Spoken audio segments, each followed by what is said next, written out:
진짜 하루의 정리, 이승원의 세계는 그리고 우리는. 앞으로 열흘 뒤면 문재인 정부가 출범한 지 만 2년이 됩니다. 2년 전 현 정부가 출범하면서 내세웠던 3대 핵심 경제 정책이 있죠. 바로 소득 주도 성장, 혁신 성장, 그리고 또 하나가 바로 공정 경제입니다. 기울어진 운동장을 평평하게 만드는, 그러니까 이 공정 경제를 총괄하는 정부 기관이 바로 공정거래위원회인데요. 오늘은 정말 특별하게 이 김상조 공정거래위원장을 스튜디오에 직접 모셔서 지난 2년에 대한 평가 그리고 향후 과제를 짚어보려고 합니다. 위원장님 어서 오세요. 네, 안녕하십니까. 네, 안녕하세요. 초청해 주셔서 감사합니다. 별 말씀을요. 영광입니다. 네. 예. 그 사실 이슈들도 굉장히 많고 궁금한 것도 많은데요. 예. 제일 먼저 이 질문을 드리고 싶어요. 요즘 인스타그램에 개인 계정을 여셨다고요? 예. 네. 이 중앙부처 장관급 중에서는 처음이라고 하던데 어떤 배경이 있습니까? 뭐 정확히 말씀드리면 김상조 개인의 계정이 아니고요. 네네. 공정거래위원장의 이제 계정으로 네. 만든 것인데 아시겠지만 제가 오랫동안 시민단체 활동을 하다 보니까 네. 교수들 중에서는 언론 노출이 네. 너무나 많았습니다. 사실 과도할 정도로. 그렇죠. 그래서 네. 이런 SNS 활동을 전혀 할 생각이 없었는데 네. 어공이 되고 난 다음에 네. 어공. 예, 네. 정부가 좋은 정책을 만들고 일관되게 집행하는 것도 중요하지만 국민들과 소통을 통해서 정책의 어떤 피드백을 네. 받는 것이 중요하다고 생각을 하고요. 네. 그런 측면에서 저뿐만이 아니라 네. 모든 장관님께서 이런 노력들을 하고 계십니다. 그렇군요. 예. 개인 계정이 아니면은 그 위원장님 직접 올리기도 하고 뭐 비서진들이 같이 올리기도 하고 뭐 이런 상황인가요? 예, 어떻습니까? 예, 공정거래위원장의 계정이니까 네. 홍보를 맡는 대변인실에서 뭐 요거를 다 담당하는 직원이 있기도 한데요. 네. 뭐 어떤 거를 올릴 거냐라고 하는 건 물론 저랑 상의를 해서 예. 네. 그리고 뭐 너무 자주 올릴 생각은 없고요. 그러세요? 예. 가끔 있을 예. 만하면. 그리고 특히 이제 제가 직원들한테 이렇게 말을 했습니다. 밤늦게 술 마시고 네. 올리면 개인적으로 올리면 네네네. 사고가 날 수 있으니까 그렇죠. 절대 그거는 안 하겠다라고 약속을 한 바 있습니다. 네. 꼭 뭐 마시고 올리면 사고가 나더라고요. 네, 예. 조심해야 됩니다. 뭐 그런 얘기 많이 들었습니다. 네. 그런데 SNS가 종류가 많잖아요. 예. 근데 위원장님이 굳이 이 인스타그램을 선택한 이유가 있으세요? 사실 저도 잘 몰랐는데요. 네. 직원들과 상의하는 과정에서 이제 결정하기를 아무래도 이 공정경제의 의미를 우리 사회의 젊은이들에게 네네. 전달하고 또 소통하는 것이 중요하다고 생각합니다. 특히 네. 제가 대학 교수 시절에도 느낀 거지만 네. 지금 우리 사회의 젊은 세대들 자신에게 기책 사유가 없는 일에 대해서 너무 많은 비용을 치르고 있다라고 생각을 하고요. 네, 맞습니다. 저와 같은 기성세대가 정말로 미안한 감이 크기 때문에 네. 그래서 좀 젊은 세대들과 소통할 수 있는 채널을 네. 찾게 되었고 요즘 인스타그램이 젊은 가장 세대들이 네. 가장 뭐 어필할 수 있는 채널이라고 해서 그렇게 네. 선택을 하게 된 것입니다. 오늘 오전에요. 예. 글을 하나 봤어요. 네. 라일락 꽃향기를 좋아한다고 하시면서 라일락은 향기만 맡아라. 잎사귀는 씹지 마라. 예. 첫사랑의 맛을 알게 된다. 무지수다. 이렇게 예. 글을 남기셨는데 예. 이거 과거 고백하신 겁니까? 아니 진짜로 제가 대학교 1학년 때 제 네. 동창이 저보고 그걸 씹어보라라고 했습니다. 라일락 그 꽃을요? 예. 네. 그래서 씹었더니 정말로 쓰더라고요. 그 그러면서 그 친구가 네. 해준 말이 네. 첫사랑 맛이다. 라고 가르쳐줬는데 네. 그때 그 라일락 꽃의 향기와 그 맛을 지금도 잊지 못하고 있어서 이번에 그런 글을 올리게 된 것입니다. 그 동창하고는 연락하십니까? 예, 뭐 자주는 아니지만 1년에 네. 한 번 정도. 그 꽃을 보면 그 친구가 떠오를 것 같아요. 라일락을 보면. 요즘은 뭐 그 친구보다는 제처가 더 많아요. 그렇습니까? 예, 아니 정말로 요즘 네. 요즘 같은 계절에 굉장히 제처랑 라일락꽃 향기 맡으러 산책을 같이 많이 다닙니다. 예. 또 낭만적인 면까지. 예. 네, 알겠습니다. 예. 그래도 김상조 공정거래위원장 모셨으니까 사실 현안 질문을 여러 가지 예. 좀 드리고 싶어요. 최근에 눈에 띄는 기사 저도 한번 봤는데요. 예. 이 경제개혁연구소가 예. 공정거래위원장별 제재조치 현황 분석이라는 자료를 예. 냈어요. 예. 그러니까 정확하게는 2011년부터 18년까지 4명의 과거 이제 위원장 포함해서 예. 김 위원장님까지. 예. 그래서 김상조 위원장이 시장 질서를 어지럽힌 기업에 대해서 과징금 부과 예. 혹은 검찰 고발 이런 조치를 가장 활발하게 한 것으로 조사가 됐어요. 예. 당연히 이거 보셨겠죠? 예, 봤습니다. 어떠셨어요? 솔직히 말씀드리면 네. 제가 그 시민단체 활동을 할 때 그 비슷한 보고서를 낸 적이 있습니다. 아, 직접요? 예, 그래서 그때만 하더라도 네. 제가 그 평가 대상이 될 거라고는 꿈에도 생각을 못 했는데요. 네. 그 보고서 뭐 자세히 읽지는 않았습니다만은 주요 내용들을 이렇게 대각선으로 네. 보면서 느낀 것이 뭐 제가 공정거래위원장이 됐다고 해서 특별히 달라진 것은 아니지만 시대가 요구하는 과제를 공정위가 그래도 충실히 수행한 결과라고 생각을 하고요. 네. 물론 그것에 뒷받침이 되는 과징금 고시나 네. 고발 지침 같은 것들은 저희가 위원회 직원들의 오랜 고민과 연구의 끝에 나온 결과이고 제가 그 타이밍에 네. 공정거래위원장이 되었다라고 저는 생각을 합니다. 네. 그런데 어찌됐든 이 데이터만 보면은 기업들이 뭐 김상조 위원장이 오셨으니까 특별히 공정거래 질서를 막 해쳐야 된다 이런 건 아닐 거잖아요. 예. 그런데 아무래도 이런 고발건들 조치 사항들이 많으니까 아무래도 공정거래위원회가 예전보다는 뭐 국민들의 어떤 여론이나 기대에 부응해서 조금 더 열심히 뛴 것은 아닌가 이런 해석도 가능한데 어떻게 보세요? 정말 경제민주화 공정경제라고 하는 것이 시대적 과제라고 생각을 합니다. 그것을 저나 공정위 직원들은 너무나 잘 알고 있고요. 다만 그 국민적 과제를 실현하는 방법이 뭘까라는 것에 대한 고민이 많은데 많은 분들께서 입법을 통해서 특히 사전 규제 성격의 강한 어떤 입법을 통해서 개혁을 달성해야 되는 거 아니냐라고 네네. 생각하시는 분들이 많겠지만 저는 오래전부터 현행법에 엄정하고도 일관된 집행을 통해서 우리가 많은 것을 이룰 수 있고 네. 그것이 바로 선진국이 되는 길이다라는 생각을 많이 하고 있었습니다. 그런 어떤 참에 하여튼 저희들이 이미 갖고 있는 어떤 여러 가지 제도들을 일관되게 지속 가능하게 집행한 결과라고 저는 생각을 하고요. 네. 뭐 기업들한테 부담이 되는 부분도 없진 않겠지만 우리가 나가야 할 길이 이거다라고 하는 그런 확실한 예측 가능성을 기업들한테 심어주는 것이 기업들에게는 오히려 불확실성을 없애고 또 미래를 대비할 수 있는 기반이 되지 않을까라고 생각을 합니다. 사실 일반 국민들 여론은 그 경제민주화 얘기도 한참 나왔죠. 그것도 꽤 이제 몇 년 됐잖아요. 예. 이 있는 법대로만 해도 예. 있는 제도만 제대로 해도 예. 참 제대로 된 경제가 가능할 텐데 구조가 예. 그거 못한다고 해서 사실 공정위가 여러 가지 욕을 먹었던 것도 사실이에요. 그렇습니다. 네. 예. 그래서 사실 그러니까 공정위가 나름대로 여러 가지 어려움에 봉착하고 있는 것은 사실이고 또 그것 때문에 국민들로부터 공정위가 불공정거래위원회 아니냐라고 하는 의구심과 비판을 받은 것을 저희들은 잘 알고 있고요. 그래서 제가 취임한 이래로 항상 강조했다시피 우리가 외부 개혁을 하기 위해서는 먼저 내부 혁신이 필요하다.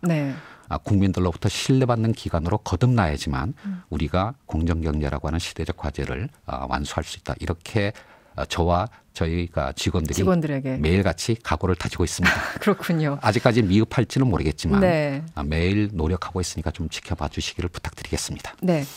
과거와 비교를 하다 보니까 어찌됐든 지금 김상조 위원장의 어떤 활동에 더 부각되는 것도 사실인데요. 이제 반대로 늘 그 패턴대로 있었던 기업 입장에서는 뭐 이렇게 많이 바뀌는 것 같네. 우리한테 불리한 거 아니야? 뭐 공정거래위원회 때문에 뭐 기업 못하겠다 이런 볼멘 소리도 나올 수 있을 것 같은데 실제 그런 소리도 좀 듣지 않으세요?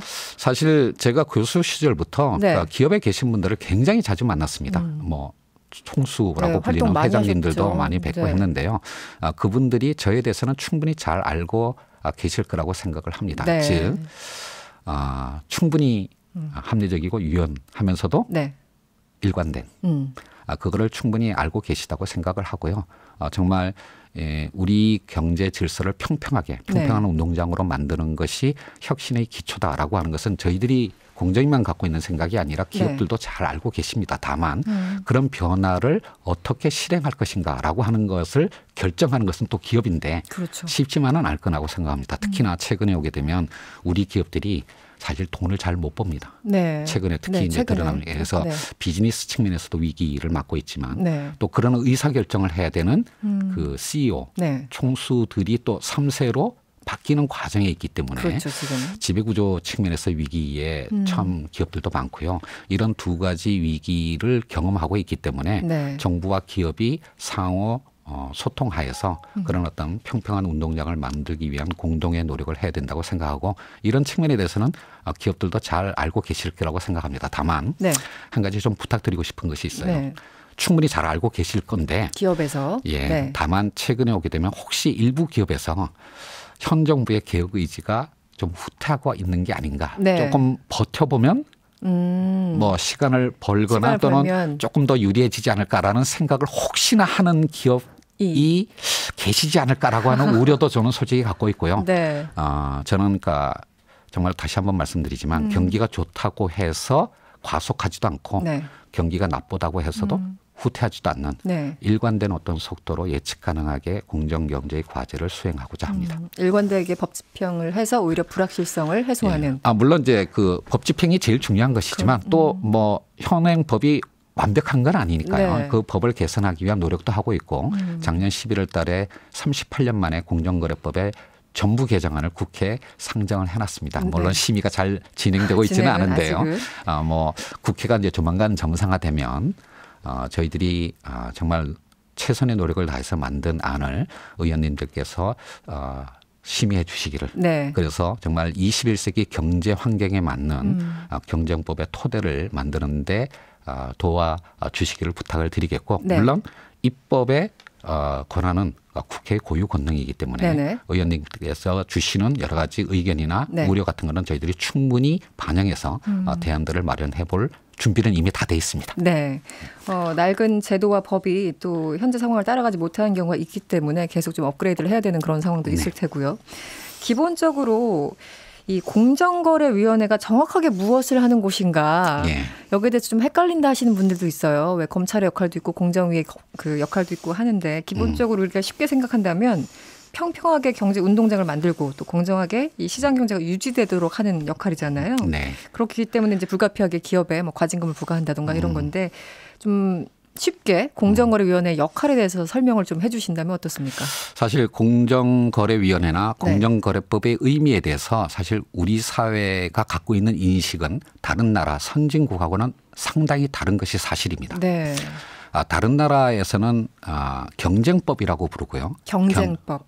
경쟁 당국이라고 합니다. 그러니까 컴피티션 로라고 부르는데 즉 시장의 경쟁 질서를 유지하고 제고하는 것이 경쟁 당국의 본연의 역할이고요. 네. 쉽게 말씀드리면 그러니까 독점 기업이 그 지배력을 남용하는 것을 막고 그리고 여러 개의 기업들이 담합하거나 인수합병을 통해서 독점 기업이 되는 것을 막는 것. 이게 이제 경쟁법의 핵심 역할인데 한국에서는 재벌을 개혁하고 갑질을 근절하는 게 공정위의 보다 중요한 과제인 것처럼 인식되는 경우들이 많은데 재벌 개혁이나 갑질 근절과 같은 이런 어떤 이슈들은 사실 다른 선진국의 경쟁법에는 잘 찾아보기 어려운 게 현실입니다. 그래서 저희들이 이 경쟁 당국의 고유의 역할, 즉 시장의 경쟁 질서를 유지 제고하는 역할과 함께 또 우리 사회에서 공정위에 주어진 과제인 이 재벌 개혁과 갑질 근절 이 두 가지 과제를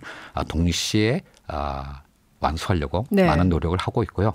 뭐 이런 부분 때문에 사실 많은 어떤 논쟁들이 있는 것이 분명한 사실입니다. 그렇군요. 네.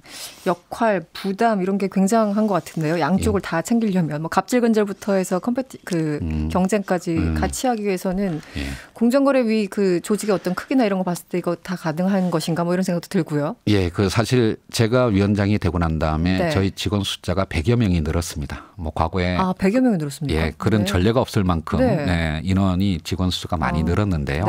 그래서 지금 한 600명이 조금 넘습니다만은 1년에 저희 공정위가 처리하는 신고 사건이 4,000건이고 1년에 4,000건. 민원이 5만 건입니다. 대단하네요. 근데 뭐 저희 직원 숫자가 늘었다고는 하지만 600명의 직원으로 이 많은 사건과 그 민원을 처리하기는 어렵고요. 너무 벅찹니다. 사실 직원 숫자를 2배로 늘린다고 하더라도 이걸 해결할 수 없다고 생각합니다. 즉 보다 근본적인 해결책은 우리의 어떤 법 집행 체계를 개선하는 노력이 필요하다고 생각하고요. 모든 어떤 불공정한 어떤 민원을 행정당국인 공정위나 또는 검찰로 갖고 가는 것은 굉장히 사실은 사회적으로 비용이 많이 드는 일입니다. 그렇죠. 시장 경제라고 하는 것은 이에 당사자들끼리 사적인 계약을 통해서 문제를 해결해 나가는 것인데요. 그 계약 자체가 공정하게 이루어질 수 있도록 하는 그 기반을 만드는 것. 이게 오히려 공정위의 더 중요한 과제가 아닌가라고 생각하고 네. 이런 어떤 취지를 아까 말씀드린 공정거래법 전부 개정안에 네. 담았다라고 할 수가 있겠습니다. 네. 지금 김상조 위원장님과 말씀을 나누고 있는데요. 문자를 주셨어요. 남광우 님이 물가는 오르고 세금도 오르고 점점 더 살기 힘드네요. 이런 글 남겨주셨고요. 3287번님, 큰 틀도 중요하지만 저희 같은 소상공인도 신경 좀 써주세요. 자영업 19년 차입니다. 자영업자시군요. 쉬는 날 없이 17시간 일하지만 많이 힘듭니다. 이렇게 말씀 주셨는데요. 뭐 공정거래위원장이기도 하지만 사실 경제학자로 훨씬 더 유명하셨고 예전에 오랫동안 활동을 하셨잖아요. 관련한 질문이기도 할 것 같은데 얼마 전에 1분기 성장률이 잠정치긴 합니다만 마이너스로 나왔어요. 좀 충격이긴 한데 이게 글로벌 금융위기 이후에 약 10년 만에 가장 낮은 수준이다 이런 보도가 잇따르고 있습니다. 이 성장률 떨어지는 원인, 지금 경제가 전반적으로 안 좋은 원인 어떻게 보세요? 제가 그 질문에 대해서 답변을 드리기 전에 먼저 전제를 하나 말씀을 드리겠습니다. 뭐 대통령도 그리고 국무총리께서도 강조하신 건데요. 정부는 성과로 말을 해야 됩니다. 이러저러한 변명을 하는 것은 오히려 정부의 제대로 된 태도가 아니라고 생각하고요. 그런 의미에서 어찌되었든 1, 4분기 성장률이 그렇게 실망스러운 결과가 나온 거에 대해서는 굉장히 엄중하게 생각을 하고 있다. 라는 말씀을 먼저 드리고 약간의 변명을 덧붙인다면 사실 1분기 성적이 안 좋은 여러 가지 이유가 있습니다. 그중에서도 특히 이제 정부가 원래 들어와서 이 재정 집행률을 역사상 최대로 끌어올리려고 노력했습니다. 사실은 정부의 재정이 이런 어떤 상황에서 여러 가지 중요한 역할을 해야 되고요. 실제로 중앙정부가 이렇게 지방으로 돈을 내려보낸 것은 과거 어느 때보다도 집행률이 높았습니다. 문제는 이게 지방으로 가서 지자체나 지방교육청에서 실제 집행이 잘 되지 않았습니다. 이제 그런 부분에 관해서 정부가 여러 부처가 좀 세세하게 체크하지 못하고 충분히 예견할 수 있었던 일임에도 불구하고 그런 노력을 하지 못한 거에 대해서는 아마 정말로 변명의 여지가 없다고 생각하고요. 그런 부분에 대해서는 앞으로 충실히 더 개선의 노력을 하겠다는 것을 약속을 드리겠습니다. 이거는 분명히 정부가 책임을 져야 되는 부분이라고 생각을 하고요. 다만 한 가지를 더 말씀드린다면 세계 경제 구조가 많이 바뀌고 있습니다. 세계 경제의 성장률이 떨어졌을 뿐만 아니라 무역의 성장률은 급전직하고 있습니다. 그래서 과거처럼 이렇게 우리가 수출을 통해서 성장률을 끌어올리기가 굉장히 어려운 환경이 되었다는 것이고요. 더 나아가서 경제의 한 부분의 성과가 다른 부분으로 확산되는 효과, 이른바 낙수 효과가 과거에 비해서는 현저히 떨어졌습니다. 이런 변화된 환경 속에서 우리의 어떤 미래의 삶의 조건을 어떻게 마련할 것인가라고 하는 부분에 관해서 정부가 많은 고민을 하고 있고요. 그런 측면에서 공정경제뿐만 아니라 혁신성장도 중요하고 그걸 위해서 노력도 하고 있고 더 나아가서 그런 변화된 환경에서 우리의 경제 패러다임을 바꾸기 위한 노력, 뭐 그거를 소득주도 성장이라고 표현을 하고 있습니다만 이런 여러 가지 어떤 정책적 노력들을 결합해서 함께 나가려고 노력하고 있습니다. 지금 소득주도 성장 말씀을 하셨는데요. 기본적으로 우리 그 문재정부가 시작하면서 가장 중요하게 여겼던 이 부분이기도 하고 그런데 지금 일부 경제학자들 특히 이제 야당 등 일각에서는 이게 경제 망치는 거 아니냐 계속 2년 내내 같은 얘기를 하고 있어요. 이 점은 어떻게 보세요? 사실 소득주도 성장이 많은 논란을 빚고 있지만 이게 경제학 교과서에 없는 속된 말로 듣보잡의 이론이다라고 비판하는 거에 대해서는 솔직히 동의하기가 어렵습니다.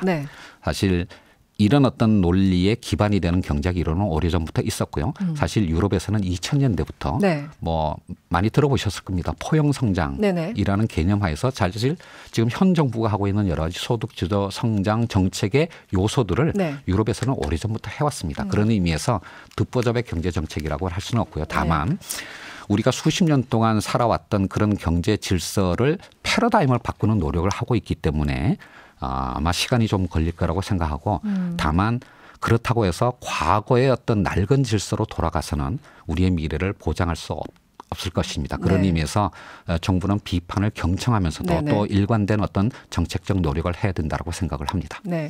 김상조 위원장님 나오시니까 문자를 많이 주고 계세요. 6061번님, 공정거래 인스타 페이지 바로 팔로우했습니다. 알찬 내용 엄청 재미있게 소개되고 있습니다. 앞으로도 위원장님과 위원회 모두 맹활약 기대합니다. 이렇게 주셨고요. 4433번님, 번호 좋은데요. 이 김상조 위원장님 예전 교수님 시절에 사흘이 멀다고 라디오 나오셨는데 최근에 너무 조용하신 것 같아서 아쉽습니다. 예, 뭐 제가 어느 한 언론 매체만 집중적으로 나올 수가 없어서 이것도 공정하게 여러 언론사를 골고루 출연하고 있기 때문에 아마 그렇게 느끼시는 것 같습니다. 제가 저희 프로만 그 격주로 한번 나와주시는 거 어떻겠느냐 이렇게 질문 드리려고 했더니 바로 선제 공격이 들어오셨어요. 지금. 예, 그거는 공정하지 못합니다. 알겠습니다. 공정거래위원회가 앞으로 더 큰 역할을 해주길 기대하면서요. 김상조 위원장님과의 인터뷰는 여기서 마무리하겠습니다. 오늘 귀한 시간 내주셔서 고맙습니다. 예, 저희 공정위가 시대적 과제를 잊지 않고 있습니다. 네. 지켜봐 주시고 응원해 주시기를 부탁드리겠습니다. 네, 고맙습니다. 네, 감사합니다. 여러분의 퇴근길을 꽉 채워드립니다. 평일 저녁 6시 5분 이승원의 세계는 그리고 우리는